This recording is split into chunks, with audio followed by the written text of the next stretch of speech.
Hello everyone, in this video I'm going to show you how to check Wi-Fi password you are not connected to.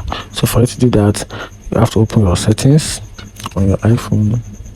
Once you do that, then you tap at Wi-Fi, and you can see up here we are not connected. Then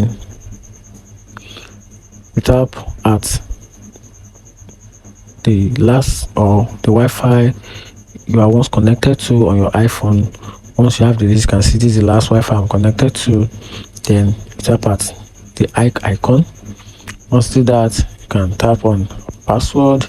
Then you input your iPhone password. Then from here you have access to the password, and you can also copy the password and paste it to someone, maybe a friend who wants to share a free Wi-Fi network with. Find this video helpful, like and follow for more. Thank you.